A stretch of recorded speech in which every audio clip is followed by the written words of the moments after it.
Hello again, boys and girls. Today I'm going to start, it's Mrs. Liss. Today I'm going to start by going over your homework you had that Mrs. Miller had given you last night for 12-5. So if you open up to page 655, you will find that she had you do question number 1, A and B on this page. So let's go over it. All right, you had to find the least number of coins Mrs. Hargrove would get as change if she paid for something that is $34.56 with $50. So let's get that started. So we're going to take, the first thing we have to do is we have to find out how much change she's going to get before we can figure out the coins. So I'm going to do this by doing subtraction. So I'm going to do $50 minus $34.56. To do that, I'm going to have to do a lot of regrouping, which I always remind kids, take it one step at a time. 10 minus 6 is 4. 9 minus 5 is 4. That decimal point drops straight down there to separate my dollars from my change. 9 minus 4 is 5, and 4 minus 3 is 1. So I have $15.44 in change. Sorry about that. $15.44 in change.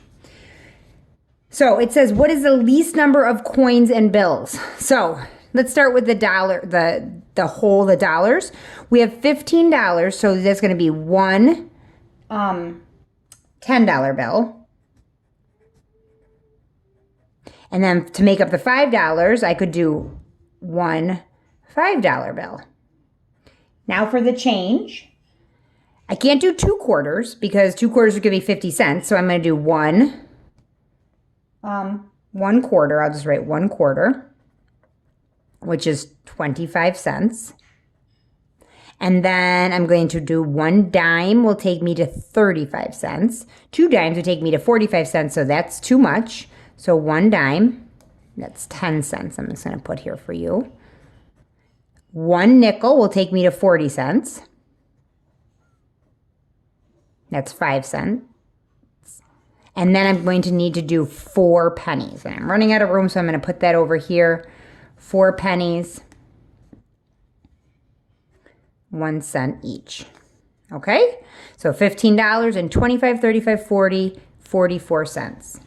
All right, what is the total amount of change Mrs. Hargrove should receive? Well, we already figured that out with our subtraction. We had to do that before we could even figure out how much change she's going to get. She's going to get $15.44. Okay, then you had a couple problems on the next page. Let's take a look. You had to answer number 3. It says, 3 friends combine their money to buy a ticket for a hockey game. If they share the change evenly, how much will each friend receive? Write equations to represent the problem, then solve. All right, so we have 3 friends putting their money together. This is the money that they gave for the tickets. So we got to count that up. We have $10, $20, $30, $35, $40, $41, $42. So I see that we have $42. That's how much money they have in total. Okay, now the tickets, if you look here, are $12 each. So I'm going to say here, I'm going to write an equation. I have 12 tickets times $12 times 3 tickets. I'm sorry, $12 times 3 tickets, which is going to give me $36. Now I'm going to do $42. That's how much money I have, minus the $36 that I'm going to spend on the tickets. So I'm going to do that off to the side because to me that's an up and down problem. And I'm going to end up with $6. But I'm not done. They want to know if they share the change evenly, how much will each friend get? Well, there is $6 in change. 3 friends are going to the game. So I'm going to do the $6 and I'm going to divide that between the 3 friends. And I'm going to end up with $2 each in change. And that is my final answer. Okay, moving on to number 4. Number 4, Niall has a $50. Krista has a $quarter. Mary has tenth of a dollar and Jack has 100th of a dollar. If they combine their money, do the 4 students have more or less than a dollar? Well, let's figure it out. Niall, I'm going to put an N for him, has half a dollar. That is half of a dollar is 50 cents. Krista has a quarter of a dollar. A quarter of a dollar is 25 cents. Mary has a tenth of a dollar. 10 dimes make a dollar, so a tenth of a dollar is 10 cents. And then Jack has 100th of a dollar. 100th of a dollar is a penny, because you need 100 pennies to equal a dollar. So I have to add those up. 5 plus 1 is 6. 5 plus 2 is 7, plus 1 more is 8. So I have that they have 86 cents. Now they want to know if they have more or less than a dollar. Well, 86 cents is less than $1. So they have less than a dollar. And that, if you did all of this work, that is sufficient for an explanation. Okay, let's look at number 7 and number 8. Number 7 and number 8. Okay, Claire has a $60 gift card. She uses the whole value of the card to buy 4 copies of the same book to give as gifts. How much money does each book cost? Okay, so she has $60 and she uses all of it to buy 4 copies of the same book. So the same book's going to cost the same amount. So I want to do 60 divided by 4. So I'm going to, 6 divided by 4 is 1. I'm going to do my work here. 20, I have a new number to divide. 20 divided by 4 is 5. 5 times 4 is 20. So I have my answer. Each book costs $15. My answer is A. Moving on to number 8. Larissa buys 3 purses. Each purse costs $126.32. How much did Larissa spend? Draw or use bills. We're going to actually do the math to solve this. So each purse costs $126.32, and she's going to buy 3 of them. So I need to take that $126.32, and I need to take and do that 3 times. Now, there's 2 ways you can do this. You can add that up 3 times, or you can multiply it. I'm going to multiply it. 3 times 2 is 6. 3 times 3 is 9. Talking 3 times 6 is 18. 3 times 2 is 6 plus 1 is 7. And 3 times 1 is 3. I end up with $378.96, and that is going to go letter C. All right, boys and girls. So now we're going to turn to page 665. Page 665. On this page, we are going to work through and do the review problems because that is the end of this unit. So we're going to do these together. So let's work through. So if we look at set A, this is talking about decimals. And the directions say, write a decimal and a fraction for each model.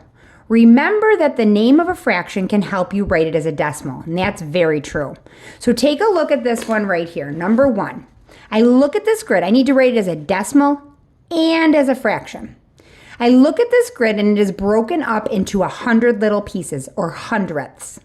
So let's count and see how many hundredths I have. Now remember, each row has 10 hundredths in it. So I can count by tens for my full rows. 10, 20, 30, 40, 50 hundredths, 51, 52, 53, 54, 55, 56, 57. 57 hundredths. So as a fraction, it's going to look like this. As a decimal, I don't have any whole numbers. I only have part of 1. And I'm going to write it like this. This ends in the hundreds place. That is 57 hundredths. Okay, moving on to number 2. Number 2 is broken up into tenths, not hundredths. So each one of these counts as 1/10. 1, 2, 3, 4, 5, 6, 7 tenths. So that's going to look like this, 7 tenths. And to write it as a decimal, it's going to look like that. This is my tenths place, so it ends there. It stops in the tenths place. Let's look at number 3. Donnie has $4, 6 pennies, and 9 dimes. Write a decimal for the amount of money Donnie has. All right, so he has whole numbers, and he has parts of a whole or decimals as well. So we're talking about money, so I want a dollar sign. He has $4. Those $4 are going to go on this side here, $4. Now, 6 pennies and 9 dimes. 9 dimes equals 90 cents. 6 pennies equals 6 cents. 90 plus 6 is 96 cents. Another way you could think about that, 9 dimes are tenths, and pennies are hundredths. Takes 10 dimes to equal $1 and 100 pennies to equal $1. So the pennies go in the hundredths place, the dimes go in the tenths place. All right, if we move on now, name the decimal at each point. So here we have a number line, and it's asking us to name the decimal that falls at each point. So if I look up here, the first thing I have to do is to look at this number line and understand what's going on. This number line falls between 5 and 40 hundredths and 5 and 70 hundredths. In between, it goes up, the numbers on here go up by like 5 hundredths. So 5 and 40 hundredths, 5 and 45 hundredths. But in between each one of those, it's broken up into 5 sections. So I have 5 and 40, 5 and 41 hundredths, 5 and 42 hundredths, 5 and 43 hundredths, 5 and 44 hundredths, 5 and 45 hundredths. So the hundredths place, starting at 5 and 40 hundredths, is going to go up by 1 each time. So if I look at where K is, I can start at 5 and 45 hundredths and go up by a 100th each time I hit one of these vertical lines here. So 5 and 45 hundredths, 5 and 46 hundredths, 5 and 47 hundredths. M, it makes it easy on me. It's right on one of our marks that is marked. So this is 5 and 55 hundredths. And here's O, 5 and 65 hundredths. I can just count up 100th each time. 5 and 66 hundredths, 5 and 67 hundredths, 5 and 68 hundredths. All right. Now this one is asking me to name the decimal point that falls at that place. Now, look at this one. It's written in tenths. I don't want it to be written in tenths because my number line is taking into account hundredths. So I'm going to add that 0, actually after number 4 and number 5. So let's go up here and see if I can find where 5 and 60 hundredths are. It's right here, and that is N. 5 and 50 hundredths, I can go up here, and that is L. Remember, adding those zeros does not change the value.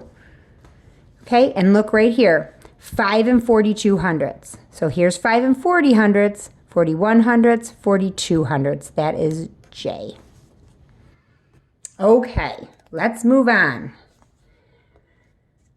We are going to compare decimals using greater than, less than, or equal to. Now, my big thing with these is you can line them up on top of each other, and you should always make sure you have the same number of digits after the decimal point. So if we have one that does not have both hundreds and tenths and one that does, we need to add that 0. But in this first one, we're good. We have $4.13, and I'm going to compare that with $4.32. Starting left to right, this is the same. Here they're different. I see this one is greater. $4.13 is less than $4.32. Look at number 2. Number 2 has 6 tenths and 60 hundredths. Now this is what I'm talking about. If I take this 6 tenths and put it underneath here, it's hard to compare. They don't have the same number of digits. So I can put in that 0. Now it's very easy to say that 6 tenths is equal to 60 hundredths. Okay, let's look at number 3. 5 and 29 hundredths and 52 and 9 hundredths. I have all the same digits, so this could be a little confusing without lining them up. So I'm going to make sure I put my 5, 52 over here, and 9. And I'm going to add that 0 just to make sure I have the same number of digits after the decimal point. Now I think it's very clear to see that 52 and 9/10 is the larger of the two. So it's going to be 5 and 29 hundredths is less than 52 and 9/10. Okay, let's move over here. I'm going to bring this one over and put it right underneath 12 and 19 hundredths. Oops. And compare that to 12 and 91 hundredths. I have the same number of holes, but here I have 9/10 and here I have 1/10. 9/10 is greater. So this is going to be 12 and 91 hundredths is greater than 12 and 19 hundredths. All right. Everyone understand that? Good. Let's turn the page. We have one more page to go, 2 more sections to review. All right. Let's take a look. Here for set D, we are going to be adding fractions. Now remember, when we add fractions, we need to have a common denominator. And you learned the other day that to do that, you can change tenths into hundredths by multiplying by 10 over 10, or you can change hundredths into tenths by dividing by 10 over 10. In this case, I'm going to multiply, I'm going to multiply 8/10 by 10 over 10. So that way I can end up with something that is easy to work with. So I'm going to end up with 81 hundredths. So I now have 81 hundredths, I'm going to rewrite it, plus 41 hundredths. And I would end up with 120 100ths. Now the problem with that is that it is an improper fraction. So I'm going to pull out the holes so I can take out 100 100ths, and then I am left with 20 100ths. That 100 100ths is equal to 1 whole, and then I have the 20 100ths. There we go. Okay, let's look at the next one. We have 24 100ths plus 6 100ths. All right.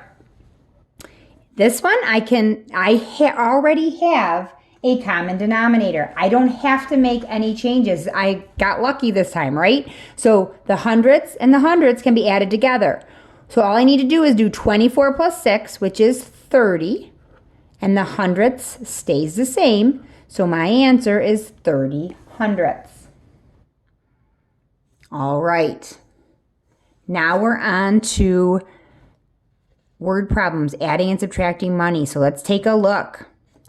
Number 1, Chelsea had $71.18. She bought a new pair of glasses for $59.95. Can she buy a case that costs $12.95? So what we have to do here is we have to figure out, with what she had to start with, the $71.18, and I take away the $59.95 that she had to spend on glasses,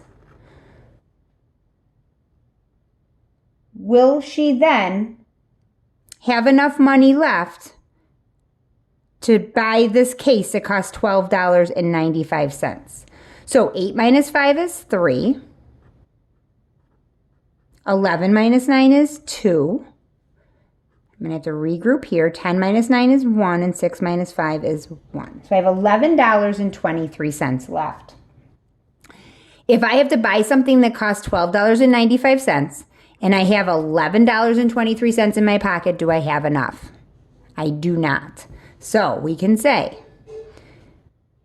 no. Can she buy a case? No. Chelsea only has $11.23 left. And you could even extend that and say $11.23 is less than $12.95. You can't buy something that costs more than the money that you have. Okay, number 2. Eddie bought 3 train tickets for $17 each.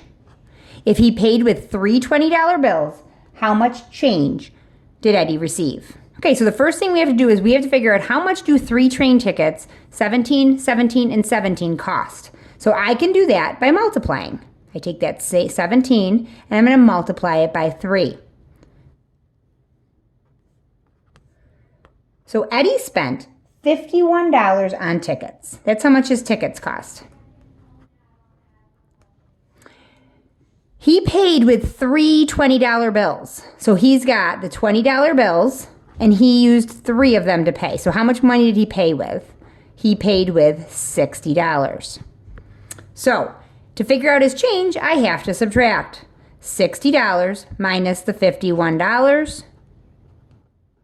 That is going to leave me with $9. So he had $9 in change. Okay, we do not have to do set F. All right, so that's it. That was that unit on decimals. All right, so you do not have homework to do this evening. Tomorrow, or the next time we do math, you are going to be taking a test. Now, usually in class, we do these pages together, page 667 and page 668. Since we're not together right now, we won't be having a regular test, I'm going to have you're going to be doing this as your test. Now, you can work on this alone, or you can work through it, and if you need help, you can ask your parents or whoever's at your house staying with you to help you. You can also look back. Feel free to look back at the lessons we did together to remind yourself of how to do things. This is a test to see what you know. We are not going to collect this for a grade. We just want you to give a chance at doing some of the work and practicing what we have practiced over the last couple of weeks together through this unit. Okay, I know you're going to do a great job. Miss you a lot. I hope you all are staying healthy and listening to your parents. See you later. Bye-bye.